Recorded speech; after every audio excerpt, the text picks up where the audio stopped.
Hey guys, welcome back to my channel. My name is Dina if you've never been here before, and if you have been here before, sorry I haven't posted in like a year.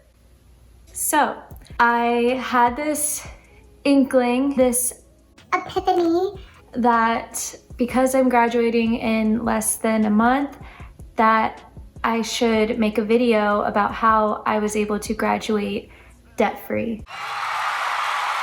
This is pretty big for me. I came into college with the mindset that I did not want to take out any loans and I was going to do absolutely everything possible to be debt-free. And so I want to share with you guys exactly what I did because I think it could be really helpful. Also, ever since my first video that I filmed, Day in the Life of a College Student with 2 Jobs, that got like a lot of views, surprisingly, and I get messages on my Instagram and like on YouTube to this day of people being like, this video helped me so much, like you have no idea, these are great tips. This will be kind of like a part 2 on how I managed to do that and finish college debt-free. Let's jump right into it. Number 1 tip I have is to save your money.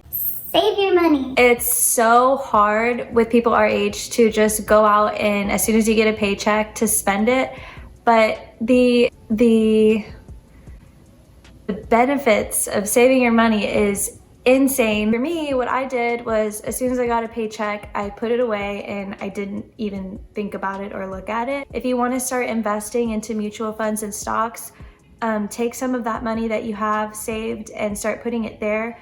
I don't have a savings account because there's just not that much money to be made in a savings account. So my money sits in my checking and then I'll put aside a certain amount every month for mutual funds and stocks, and that money is growing, as well as I put a little aside for retirement. It's really important if you don't have a corporate job because nobody is taking out money for you to retire, so you have to do it yourself. Yeah, that's probably my biggest tip is save your money. Number 2, live at home for as long as possible. The first 2 years of my college, I went to community college. That's probably another huge tip on how I was able to do this. It was really hard. I did not want to go to community college, but I did. You're gonna miss out on a lot of stuff. You're not gonna get the cool, like, crazy college experience. But at the end of the day, you are saving so much money. Tuition costs in the US are probably the highest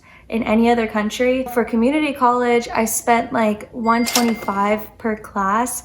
And once I got to regular college, I was spending about $1,200 per class.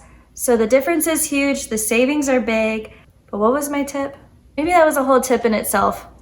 Scratch that. Number 2, go to community college first because that is a lifesaver, honestly. Number 3 is to live at home for as long as possible. So when I was going to community college, I lived with my parents, and that's also really hard. But you do what you gotta do, you know? Like, if your parents are cool and they're like, yeah, you can live here, and your college is in the same town, just gotta live at home. Do it. You save money on rent. Rent is expensive. I know rent is like probably the biggest expense that you can have in college. So not having it, if there's a way to avoid it, do it. I say every reason's the number 1 reason, but it's a huge reason why I was able to graduate debt-free is the fact that I don't have any rent. Tip number 4 is to pay off your car. I got a really old rinkety-dinkety car and I was able to pay it off right away because, like I said, I don't have rent. So I just, in my mind, was thinking, I'm gonna pay all this money that I've saved to my car. And young Dina is a genius because basically what I realized is if you're paying monthly payments on a car, you're also paying interest. And instead of paying, for example, $5,000 for a car, you end up spending an extra $2,000 for no reason on interest. If you can pay that car off right away with some savings or get an old car, by the way, I can make a whole video on why used cars are the move. If you can pay off your car right away, that's a huge way to save money. That's that's just the way to do it, because there's no reason to be driving a crazy car that you can't afford. That's like buying an expensive bag that you just wasted your money on. You gotta make some sacrifices, and my car was one of them. And now I have a really great car that I love, and it's a convertible. I actually take care of this one. My old car I did not take care of. The point is to pay off your car right away. Tip number 5, work and choose your jobs wisely. I'm a nanny.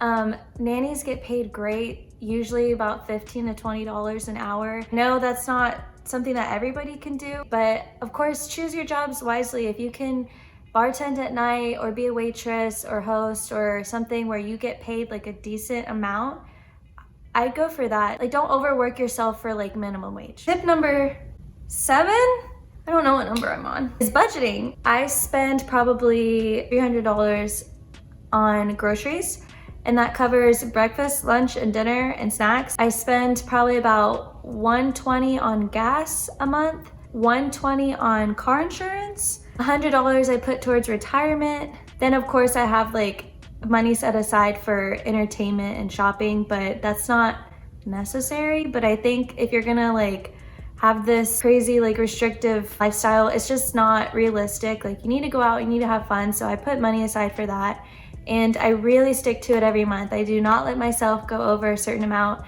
because you can't spend more than you make, if that makes sense. I use this website called mint.com. Basically, mint.com will connect your bank and show you all the things that you've spent throughout the month. It's really helpful, because once you see that little like red alert, you've been over budget, you spent $200 on shopping this month or whatever, you kind of stop. You're like, Oh, okay, I need to cut back on some spending. Next tip is to live minimally, save money where you can, and be kind of thrifty. Of course, like I said, I eat at home pretty much every meal that I can. I take snacks with me to work. I take my lunch with me to work and school. I trade my clothes, so I go to like Goodwill and I will shop for clothes there, or I'll sell my clothes to Plato's Closet. Try to be as thrifty as possible, because there's no reason to spend like this crazy amount on a brand new phone or a crazy amount on a brand new car. Live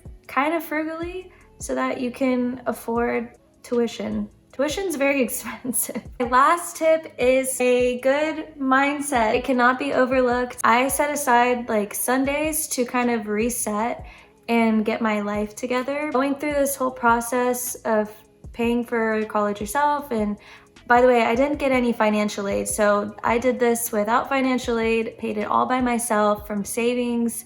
I ended up getting a scholarship, but I could have still done this without a scholarship. I don't even know what I was talking about. Set aside time to kind of reset, rethink, and get your life together on a Sunday, because mental clarity for the week is important. So that's all I have for my video today. I hope my experience helped you and you find some tips from this. I've been really wanting to share this with you guys, because I just think it's really helpful. If you had a similar experience, leave it in the comments below. I'd be really interested in hearing about it, and I will see you guys in my next video. Bye. If I see you, I'ma watch you, hit you in your view. Came in with a big drum, watch you like a stew.